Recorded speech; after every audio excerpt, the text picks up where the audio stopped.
Boa tarde, estamos chegando aqui de novo, né, para mais nossa conversa de segunda-feira, como tem sido de praxe aqui nessa linha do tempo, até que vocês não enjoarem da minha voz.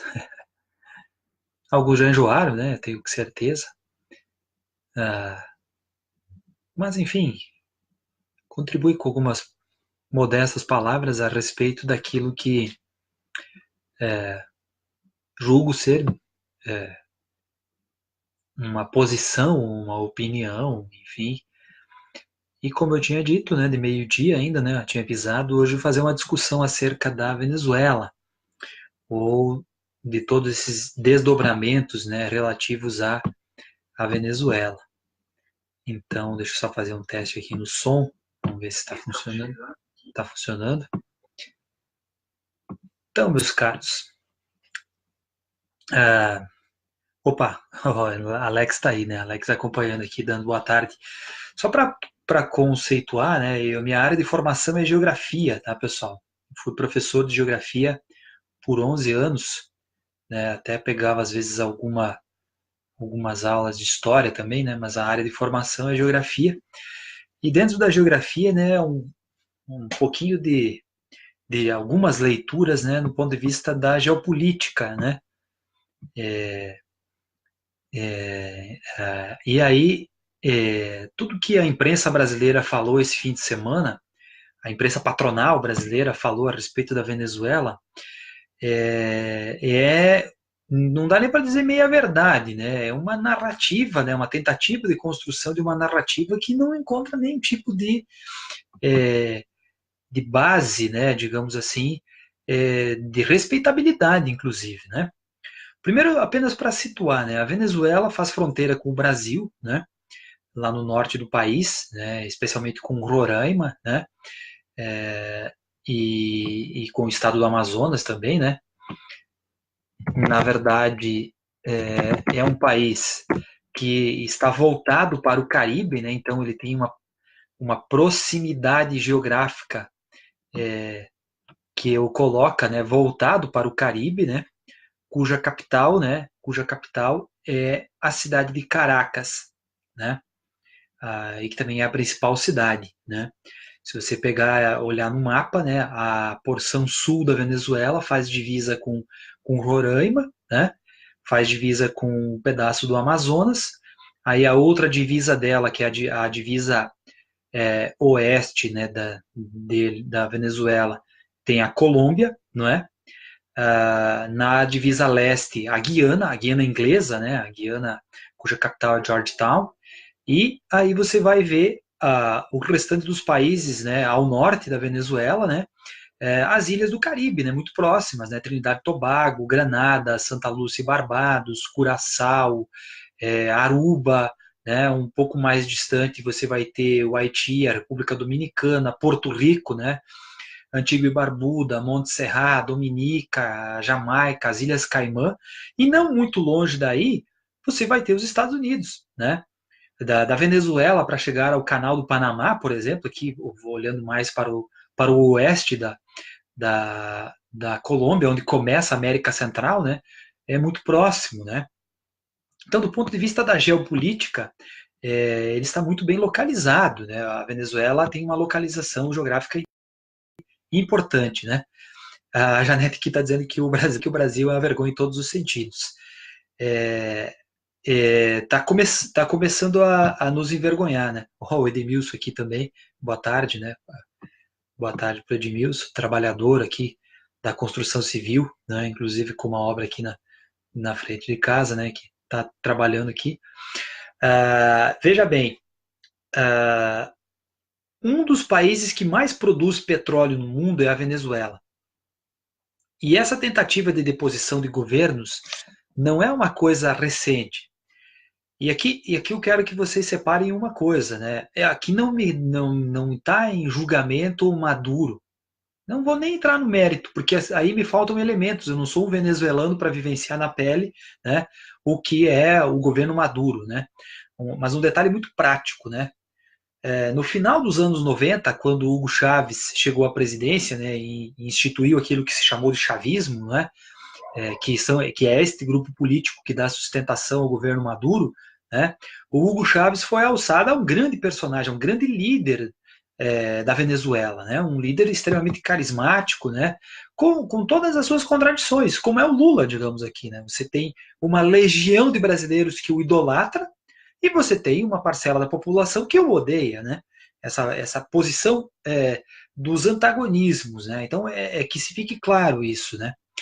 E no Hugo Chávez, a liderança dele aumentou quando parcela da elite venezuelana, aliada aos grandes meios de comunicação, aliada a alguns setores da Igreja Católica, né, a Opus Dei, com influência dos Estados Unidos, né, houve uma tentativa de golpe de Estado que acabou sendo debelada, né, porque boa parcela do baixo, dos soldados, dos escalões mais baixos do exército se juntaram ao povo na rua, aos círculos bolivarianos, e derrubaram, né, a tentativa de deposição, que construíram o Chávez, na verdade, uma liderança que depois se consolidou e foi construindo até a sua morte, assim como uma grande liderança da Venezuela recente. Né?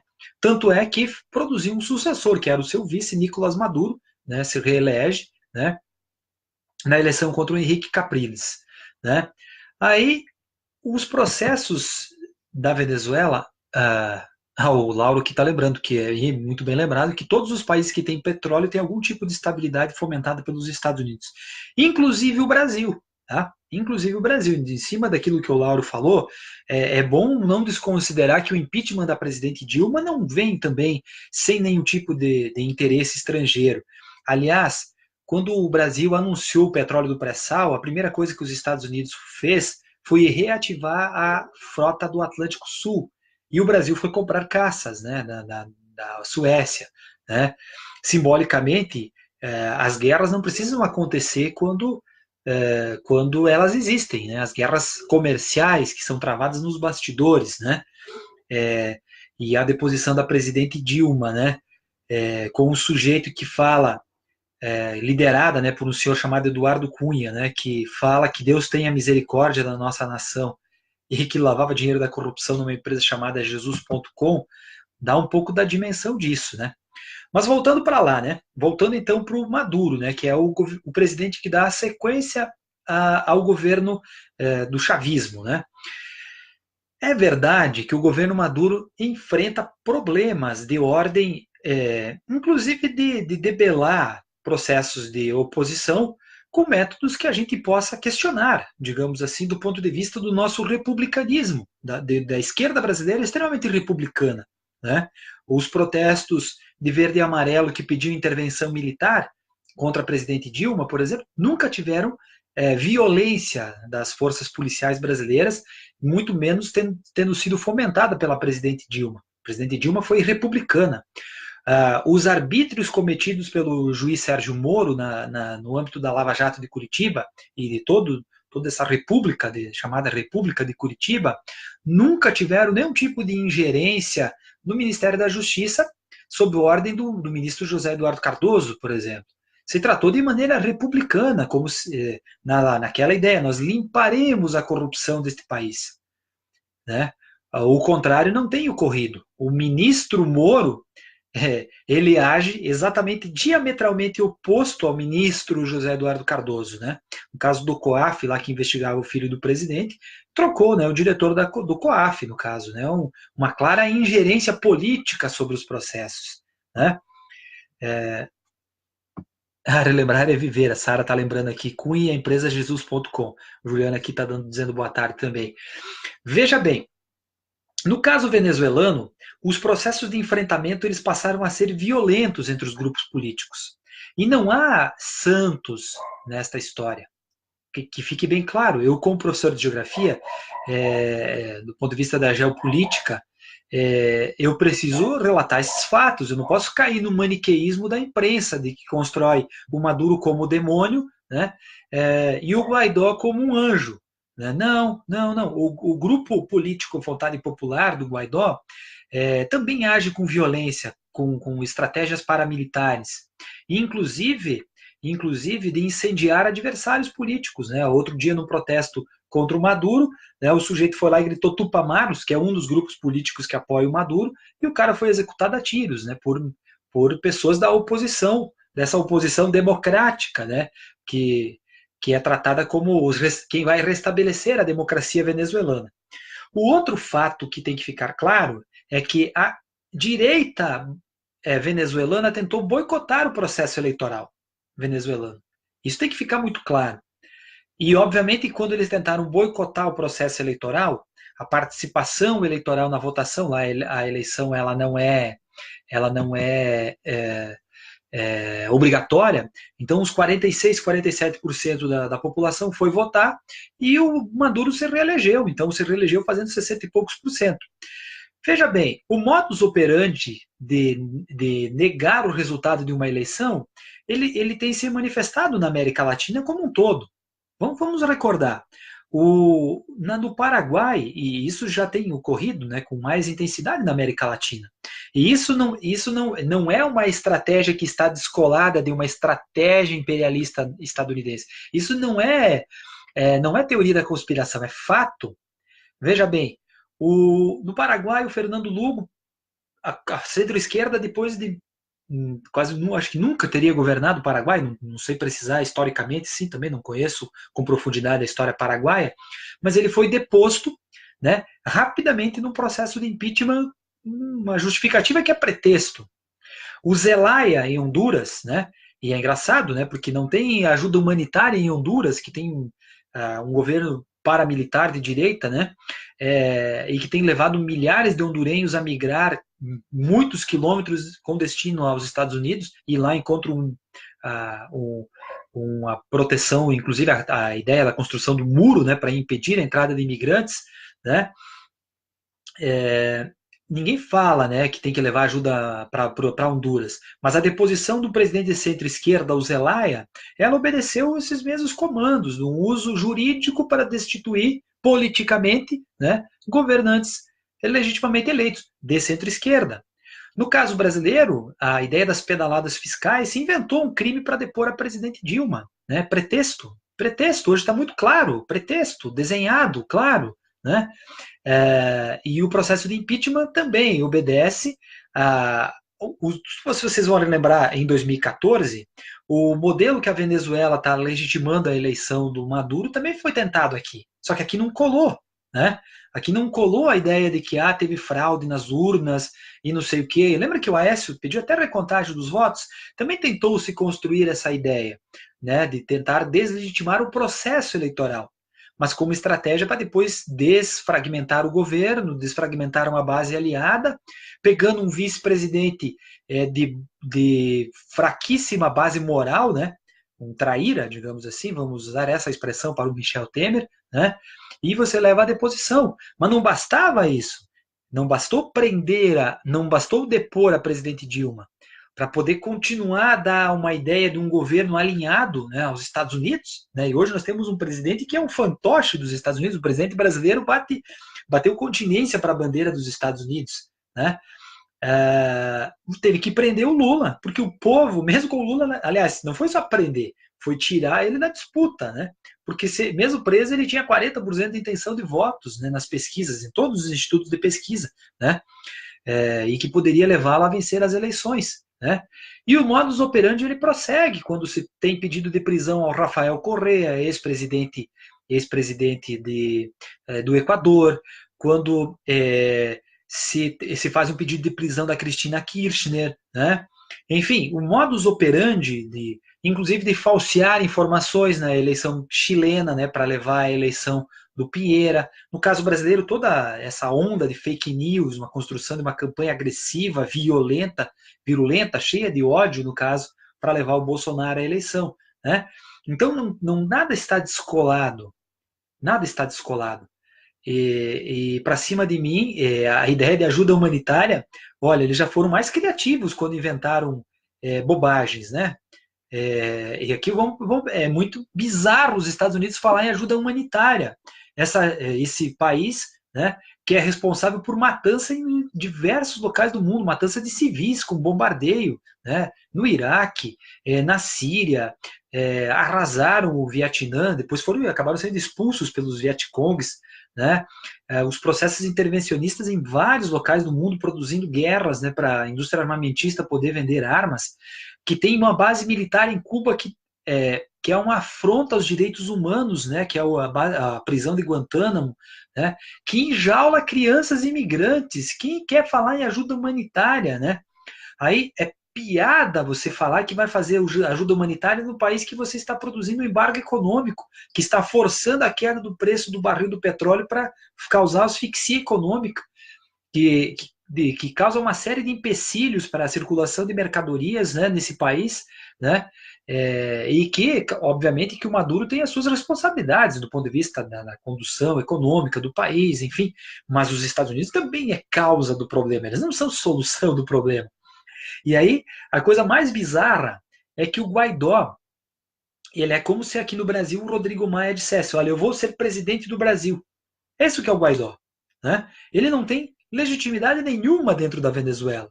Aliás, sábado de tarde, eu vi algumas notícias na Folha, no G1, né, falando do presidente Guaidó. Aí eu olhava para a Telesur, que estava transmitindo ao vivo, né, o canal estatal venezuelano, o Maduro discursando no centro de Caracas, e a rua lotada, em normalidade, inclusive. Normalidade. Os conflitos de fronteira, né? Há relatos, por exemplo, de outros órgãos de imprensa que não são a imprensa patronal, né, que estiveram na Venezuela, como é o caso dos jornalistas livres, do Brasil de Fato, né, enfim, relatando que a Guarda Nacional venezuelana diz que aqueles cartuchos não são deles. E há relatos, né, tem um professor aí que eu sigo nas redes sociais, um professor venezuelano, Ramon, não vou recordar o sobrenome dele agora, né, ele dizendo que a ideia é de plantar, né, que se plantou provocações, né, tanto na fronteira com a Colômbia como na fronteira brasileira. O fato é que foi tão pela culatra que hoje o Grupo de Lima, né, que tem presidentes de direita, né, ligados a governos de direita, que é o caso brasileiro, que é o caso chileno, que é o caso paraguaio e o caso colombiano, eles se negam a participar de uma intervenção militar venezuelana na Venezuela, porque foi muito vergonhoso, né? O ministro das Relações Exteriores brasileiro, né? Eu acho que ele é mais vergonhoso do que é o nosso presidente, né? Ou o filho do presidente, o Eduardo Bolsonaro, que fala em matar o Maduro, né? O Eduardo Bolsonaro só dá tiro em clube de tiro, ele não sabe nem o que é um confronto, né? E aí coube aos generais. Os generais, eles sabem que o exército venezuelano, nessa precaução do petróleo, eles compraram mísseis da Rússia, eles compraram caças da Rússia, e obviamente que a Rússia e a China, de resguardo, eles também não estão exatamente preocupados com a Venezuela. Eles sabem que a Venezuela vai ser um parceiro deles do ponto de vista do petróleo. Não é, como eu disse, não há santos nessa história. É a velha Guerra Fria com uma nova roupagem. É a velha Guerra Fria com uma nova roupagem. O imperialismo yankee, liderado por um maluco chamado Donald Trump, né, querendo recuperar a economia dos Estados Unidos às custas da sangria da América Latina, né? E do outro lado a Rússia se reposicionando como um grande player mundial, né? Aliás, ela nunca deixou de ser, né? O colapso do fim da União Soviética na década de 90 fez ela retroceder, mas isso não significa dizer que ela nunca deixou de ser um player importante. Mas ela está, com Putin, querendo se reposicionar do ponto de vista da sua hegemonia, vamos usar o termo certo, imperialista também, né? Aqui deixa, antes de continuar, o Alex está dizendo, a esquerda foi republicana demais, Maduro é mais macaco velho no quesito, aos olhos dos mais ignorantes é uma ditadura. Desculpa, que a minha visão está pegando mais curta. Tá. Ele está dizendo que o governo deveria ter sido mais ríspido no Brasil. É difícil, né, de a gente analisar este ângulo, né? Porque a história vista para trás é mais fácil do que projetar o que está para frente, né? Deixa eu ver aqui, tem mais. Deixa eu voltar aqui. Deixa eu ver aqui. Acho que eu passei alguns aqui, tá, gente? Chegou mais alguns comentários aqui. Eu até agradeço aqui a, a generosidade das pessoas em acompanhar essas poucas palavras aqui, né? Religiões hoje são como escola que faz a lavagem cerebral no povo humilde. mulheres deram os votos necessários para o coiso vencer além da fraude dos WhatsApp. Olinto, na verdade, sim. A ideia da religião, de fato, né? Eu acho que hoje nós temos um cristianismo que não liberta, né? Alguns segmentos do cristianismo, pelo contrário, ele tenta domesticar as pessoas, né? A ideia de uma obediência cega, né? E se você pegar as palavras de Jesus Cristo, ele sempre trabalhou na lógica da libertação das pessoas, terem uma construção, digamos, das concepções cristãs, numa lógica da liberdade, né? Dos povos, inclusive, né? O Márcio aqui está dizendo, ó, vamos declarar o Haddad presidente para ver o que o Bozo acha. Pimenta dos olhos dos outros é refresco. Maduro pode ter problemas, mas acreditar na humanidade do Trump é, no mínimo, ser mal intencionado pela soberania dos povos latino-americanos. Totalmente de acordo, Márcio. Eu desculpe me abaixar aqui, mas é porque a tela fica pequena e a visão já não é mais a mesma, né? A gente já não consegue mais enxergar igual. O Nédio aqui está dizendo boa tarde, bom tema a ser debatido, abraço para ti também, Nédio. A Sara está dizendo ótima explicação, agradeço as palavras, muita generosidade aqui. Estados Unidos, o Olinto dizendo que os Estados Unidos é o maior país terrorista da face da Terra. O terrorismo de Estado, né? Você desestabilizar governos, né?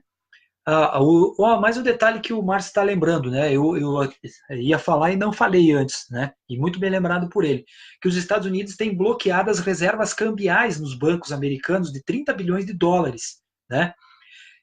É só desbloquear, né? Você pode reconstruir um país com uma parte dessas reservas cambiais, né? Então, asfixiar um país, esse é o nome certo. Muito bem lembrado, Márcio, muito bem lembrado, ótimo, né? O Gia aqui está. Ô, Gia, quanto tempo? Gia Palavra, né? O conhecido lá da filosofia da Chapecó, eu fazia geografia, ele filosofia. Boa tarde para ti também. Veja bem, então o que se processou hoje? O Grupo de Lima arregou. E obviamente que o Exército Brasileiro, quando ele sabe dessas questões que tem um problema bélico, né? Tem alguns relatos que indicam que se o Brasil se metesse a querer enfrentar a Venezuela, eles tomariam o Roraima muito rápido. Até porque a energia. Essa é uma outra ideia de você achar, nós não precisamos dos venezuelanos. A energia elétrica de Roraima, ela vem da Venezuela, ela não está integrada ao sistema nacional. Está em processo já há um bom tempo, né, a construção da eletrificação, né, porque nós estamos falando de regiões muito distantes no país, o norte do país, né? E a energia elétrica de Roraima provém da Venezuela. Aliás, é muito bizarro que os mesmos caras que se vestiram de verde e amarelo e expulsaram imigrantes venezuelanos em Pacaraima, incendiaram seus locais onde eles se estabeleceram, né? Enfim, como é que eu posso dizer, os abrigos, né, dos imigrantes venezuelanos, agora que queiram se propor a ir ajudar, levar um caminhão de alimentos para um país que tem 32 milhões de habitantes. Cara, essa narrativa é tão idiota, né? Será que não está precisando de ajuda humanitária lá em Brumadinho?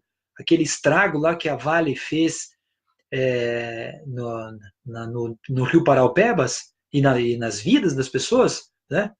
Será que não precisa de ajuda humanitária lá?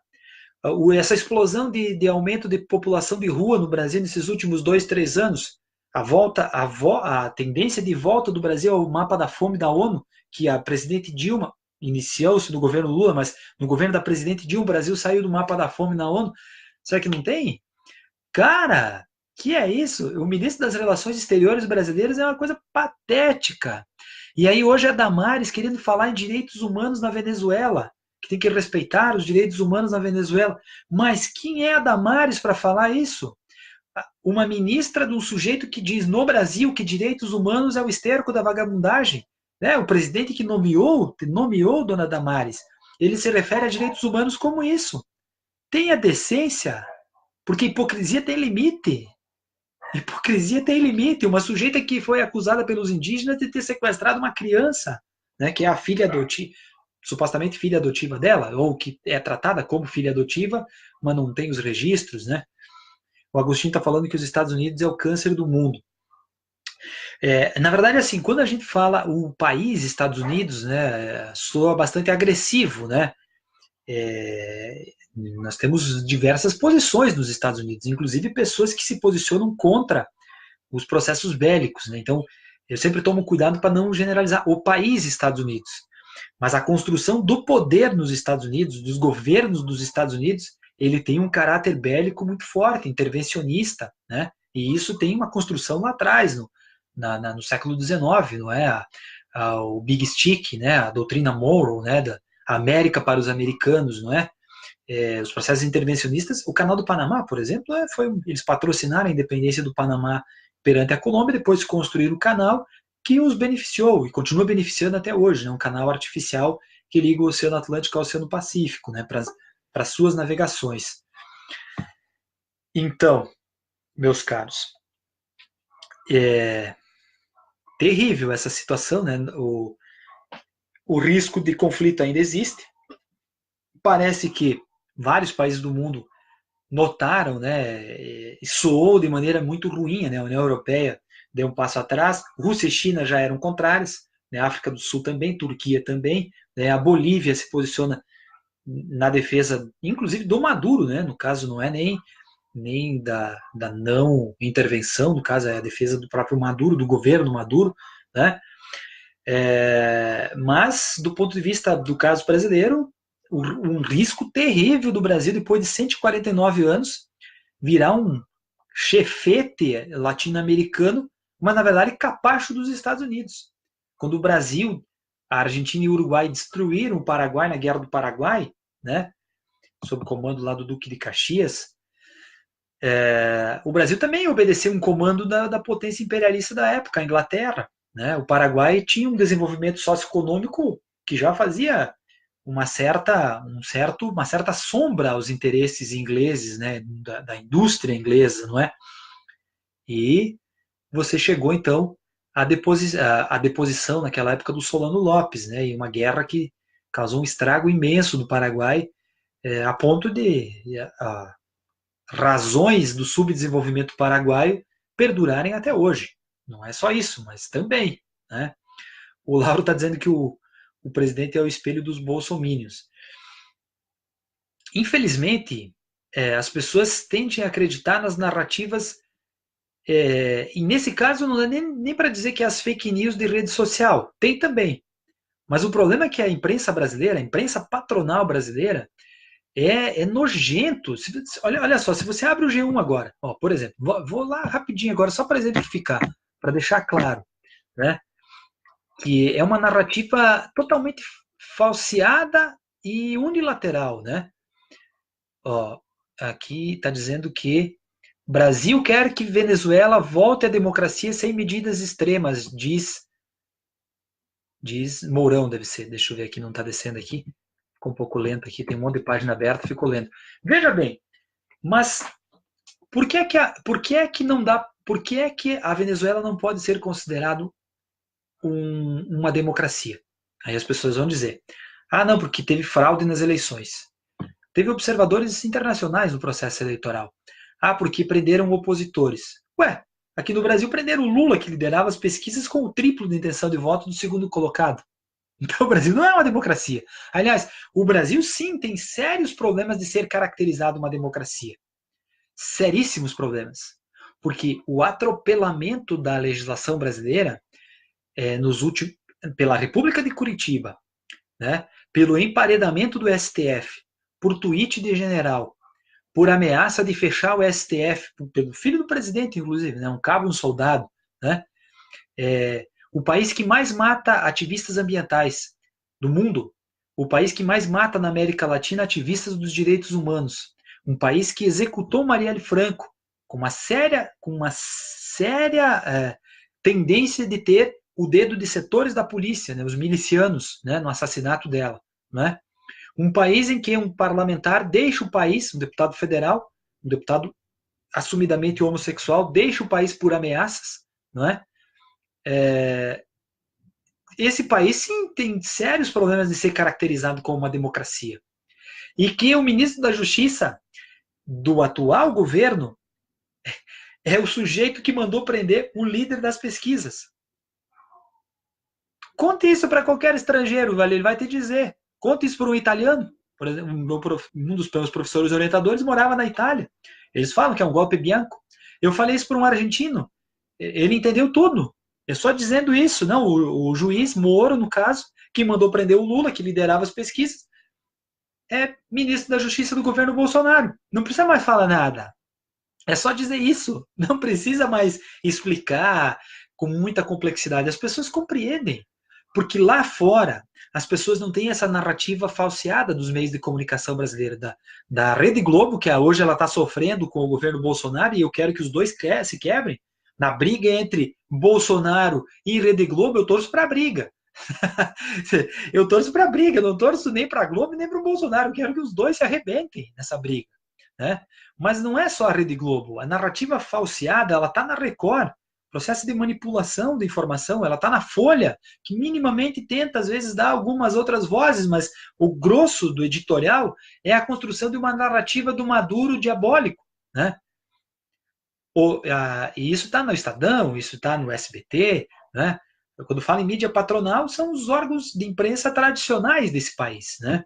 As fake news do Bolsonaro, na verdade, elas produziram um efeito muito mais para construir o discurso do moralismo, do pseudo-moralismo religioso, né, da mamadeira de piroca e todas essas bobagens aí que eles reproduziram no processo eleitoral. Né? Meus caros, essas são algumas das ponderações. Né? Torçamos para que se encontre a serenidade, não é? Desculpa se por acaso eu tenha pulado algum comentário aqui, né? Veio vários comentários hoje, não é? É a minha visão dos fatos, né? Ela é alicerçada em algumas leituras, né? Eu leio os blogs de esquerda, né? Eu assisto a Telesur, assisti sábado, né? Que também tem uma visão pró-chavista, né? Pró-Maduro, no caso, mas assim, mas você tem que ter esse contraponto, né? Porque se você ficar só com a visão da mídia patronal brasileira, o Guaidó é o legítimo presidente venezuelano, muito embora os venezuelanos, alguns nem saibam quem ele existe. Aliás, eu esqueci de um detalhe, para poder juntar gente lá em Cúcuta, na Colômbia, um bilionário inglês, dono da Virgin, que é uma empresa do setor de alimentos, pagou um show, né? Eu achei patético da parte de artistas consagrados se prestar a isso. Maná, Luiz Fonsi, Carlos Vives e mais uma série de outros artistas terem se prestado a isso, né? A fazer um panis et circenses, né? Bem a moda romana, para poder juntar gente, no caso, né? E construir aquela ideia de que eles iam entrar pela fronteira colombiana, abrindo e levando a ajuda humanitária, né? Então, eu já disse, né? O tio Sam já foi melhor para construir narrativas, né? Essa aí não colou para ninguém, tá? Aqui o Anito está dizendo que é para lembrar que a Globo defende a reforma da Previdência porque ela possui uma empresa de previdência privada. Não vou me alongar mais no debate da reforma da Previdência, porque vai ter o momento certo para a gente puxar isso, né? Mas é bem lembrado, professor Anito. Né? Pois bem, eu acho que, assim, do ponto de vista de uma pequena reflexão acerca da Venezuela, né? Era isso que eu tinha para falar, né? Sempre quando começa a passar da meia hora eu começo a cansar também a garganta, né? E também os argumentos, eles não é aquela densidade acadêmica, né? Enfim, algumas leituras que eu faço em Opera Mundi, Conversa Fiada, Tijolaço, Brasil 247, né? Brasil de Fato, Jornalistas Livres, né? Enfim, buscar toda essa mídia alternativa e o mundo, né? Enfim, algumas leituras assim que nos permitem olhar um contraponto, né? A uma visão monolítica, né, da informação, né, construída pelas organizações Globo, pela Folha, pelo Estadão, pela Record, pelo SBT, que é uma visão monolítica acerca da questão da Venezuela. Né? O fato é que, eu até falei, né, que um moleque responsável, que não tem legitimidade alguma na Venezuela, Guaidó, um imbecil que é o nosso presidente, né, e com um maluco, né, na presidência dos Estados Unidos, por incrível que pareça, Maduro teve uma sobrevida, né? Ele se reavivou, né? Num processo que ele tem um desgaste, num governo que tem uma série de problemas, uma economia combalida, né? E que possivelmente produzirá miséria. Isso não tem nenhuma dúvida. Se a economia não reagirá, a tendência é os índices os indicadores sociais da própria Venezuela. Aliás, o IDH da Venezuela é melhor que o do Brasil, inclusive, diga-se de passagem, tá? um pouquinho melhor que o do Brasil, não muito, assim, é quase empatado, mas é um pouquinho melhor, né? Mas se esgarça, né, o tecido social. Então, isso também não tem como negar, não é? Meus caros, o Lauro está lembrando do Diário de Centro do Mundo, ok, bem lembrado, Joaquim Carvalho, inclusive esteve em Chapecó aqui quando teve a caravana do Lula, né? E tem vários outros, né? É, assim, eu acabei lembrando de alguns, né? A Rede Brasil Atual e a TVT, que é o mesmo conglomerado, né? Mídia Ninja, né? Enfim, é, que produzem esse outro olhar, inclusive sobre vários aspectos. E as pessoas podem dizer, estão doutrinando, mas pelo menos tu entende que estão se posicionando. O pior é alguns setores da imprensa querer dizer que são apartidários e a gente sabe que tem partido, no caso, né? Então, muito melhor assumidamente de esquerda, né? Que são esses grupos de informação, não é? Que tem crescido, inclusive, do ponto de vista de alcance, né? A notícia aí do Brasil 247, no mês de janeiro, 95 milhões de visualizações de páginas, né? É algo extraordinário, é 3 milhões por dia de visualização de conteúdo, né? Entre YouTube, Facebook, página, Instagram, Twitter, né? Enfim. Meus caros, um abraço a todos. Quem quiser e gostar, no caso, compartilha, né? E eu geralmente tenho colocado no canal lá que eu tenho no YouTube, e quem quiser também seguir o canal no YouTube, nos ajuda ali a fortalecer um pouquinho essas poucas ideias, né, que a gente tem usado um dia da semana para gastar daí uma meia hora para conversar a respeito de temas ligados à geopolítica, à política, à economia, à questão da própria cultura, enfim. E hoje não vai ter recomendação de livro porque eu não tenho nenhum em mente, assim, acabei não me organizando para achar aqui. Um abraço a todos, tchau.